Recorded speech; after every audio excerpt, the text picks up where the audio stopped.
Well, tributes are pouring in for the late musician Ray Phiri. He passed away in the early hours of this morning.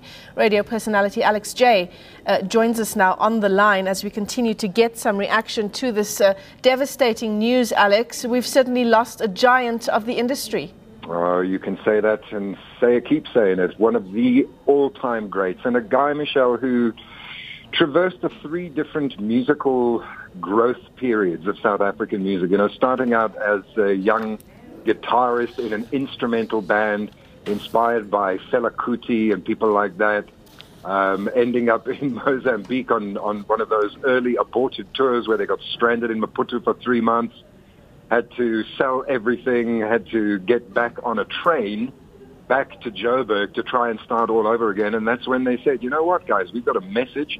It's not just the music. We have a song to sing and we have a story to tell. And I think we should call ourselves Stimela after this damn train. And that's exactly what he did. I mean, the Cannibals became Stimela.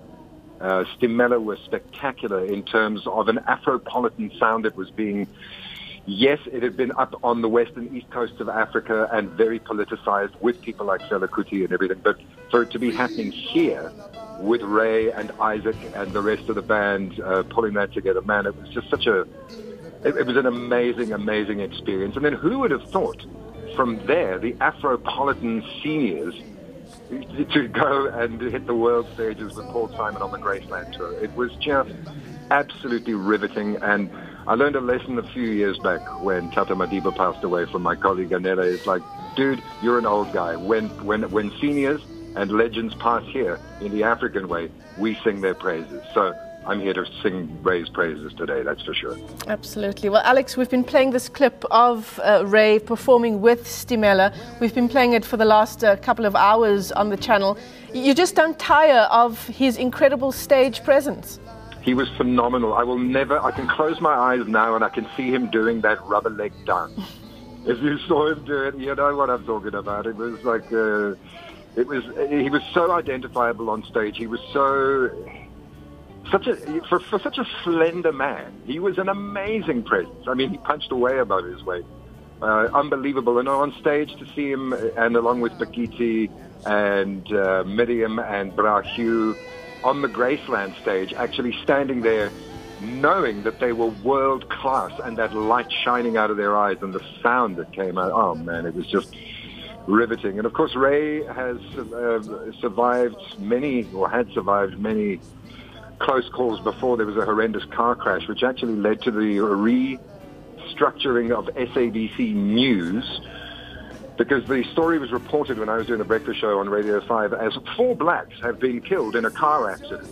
And I had known that it was Stimela that had been involved in the car accident. We were absolutely furious in terms of what relevance does race have in a car accident? Just report the details, please. And, of course, there was a policy change there, which was a little bit more humanistic as well, which I'll never forget. And we were relieved then that Ray had survived. And now to wake up this morning and hear the awful news that he has succumbed to his lung cancer condition at the age of 70. Yeah, it is a massive loss. There's a reason why, Michelle, he got the Order of Icamanga. You know, and despite all of the politics surrounding the Graceland tour, and there's like 3 sides to every story, at the end of the day, he was the perfect gentleman, the perfect ambassador, never put a foot wrong, and he will remain one of our greats. Absolutely. Well, Alex, just taking a look at social media as we do when these things happen, plenty of devastated reaction on social media.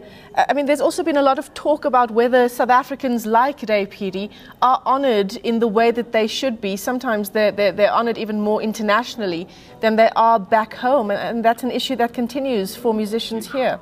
You are so on the money with that, Michelle. I got to tell you, the reason I joined the Musicians Alliance when it was still a political grouping back in the day was less for the politics and more for a fair shake of the industry. We were talking about royalties not being paid, artists being consigned to the dustbin of history the minute they didn't have a hit.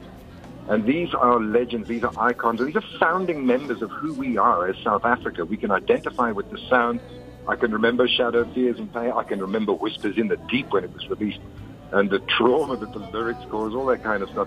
Yes, we do not celebrate our musicians enough, and no, there isn't a safety net, and no, there isn't a musicians alliance type system in our country where we look after each other as not as a benevolent society, but as a band of brothers and sisters. We have a lot to do in terms of our labor relations, but then it affects us on every single front.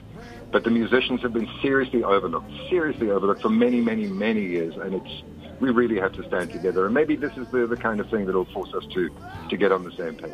Yeah, it's unfortunate that it is an event like this that always forces us to take a look at just exactly how we honour our South Africans like Ray Phiri, radio personality. Alex J, thanks so much for taking the time to talk to us on the channel.